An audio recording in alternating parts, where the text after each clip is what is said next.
साहब थोड़ो ॿुधाइजो त इहा जेका तलबा यूनियन जे हवाले सां रेस्टोरेशन आहे ऐं उन जी का इजाज़त हाणे बिल पास कयो वियो आहे, इहा कीअं डिज़ाइन थियो आहे ऐं इन में कीअं जेको यूनियन साज़ी आहे उहा कीअं थींदी ऐं कीअं तव्हां इन खे फैसिलिटेट कंदो जामियात में ऐं दीगर इदारनि में? ॾिसो, पाकिस्तान पीपल्स पार्टी जे चेयरमैन साहब जी, चेयरमैन बिलावल भुट्टो ज़रदारी साहब जी इहा ख़्वाहिश हुई ऐं उनजो इहो विज़न हुयो ऐं उहो हर वक़्तु कोशिशा रहियो। सिंध कैबिनेट खे बि उनजूं वाज़ह हिदायतूं हुयूं त जल्द अज़ जल्द जेके आहिनि से शागिर्द यूनियनूं बहाल थियणु खपनि ऐं इहो अॻे हूंदियूं हुयूं हमेशह पाण वक़्त में। जनरल ज़िया जी आमरियत जो जॾहिं दौरु आयो त उन अॻियां हली ख़तमु करे छॾियूं, जंहिंजे करे इहो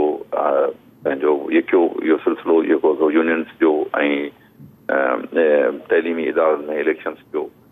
बंदि रहियो, जंहिंखे पाकिस्तान पीपल्स पार्टी जो प्रोग्राम में शामिलु कयो वियो हो। ख़ासि तौर ते हिन जेकी 2018 जी इलेक्शन में जेको मैनिफेस्टो हुयो उन में जेका ॻाल्हि ॿ टिनि जॻहियुनि ते चेयरमैन साहब कई त असांखे जेकॾहिं हाणे मौक़ो मिलंदो त असां हिनखे बहाल कंदासीं। त सिंध असेंबली इनिशिएटिव वरितो आहे। ऐं सम्झां थो त इन में ॿियनि सूबनि खे पहल करणु खपे ऐं असीं सम्झूं था त इहो जेको पाकिस्तान पीपल्स पार्टी जो इहो वॾो कारनामो आहे ऐं उहो उन ते हालनका पीपल्स पार्टी ते मुख़्तलिफ़ क़िस्म जा इल्ज़ाम बि लॻाया वेंदा आहिनि त उहा मोरूसी सियासत थी करे पाकिस्तान पीपल्स पार्टी वॾेरनि जी पार्टी आहे, पीरनि जी पार्टी आहे, जागीरदारनि जी पार्टी आहे। पर हिन बिल सां आउं सम्झां थो त उन्हनि सभिनी शयुनि जी नफ़ी थिए थी, छो जो स्टूडेंट पॉलिटिक्स हाणे जेके तइलीमी इदारा आहिनि उन मां असां डॉक्टर बि तयारु थियनि था, इंजीनियर तयारु थियनि था, साइंसदान तयारु थियनि था, राइटर, लेखक, साफ़ी, हर क़िस्म जी फील्ड मां जेके माण्हू अचनि था उहे हितां तयारु थी अचनि था। ऐं पर प्रैक्टिकली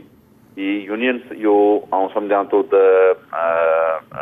बालाए ताक रखी उनजी क्लास एफिलिएशन केरु शागिर्द यूनिवर्सिटी में तव्हांखे ख़बर आहे मेजॉरिटी त उन्हनि जी हूंदी आहे जेके माण्हू जेके मिडिल क्लास सां तइल्लुक़ रखंदा आहिनि या बल्कि लोअर मिडिल क्लास सां तइल्लुक़ रखंदा आहिनि स्टूडेंट्स,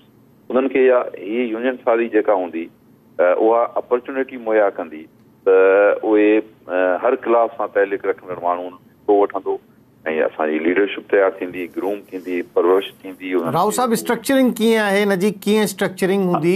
कीअं इलेक्शन थींदा ऐं कीअं इन खे तव्हां ठाहियो आहे कानून खे? असां वटि कुझु तजुर्बा ज़ाहिर असांजी अञा जेका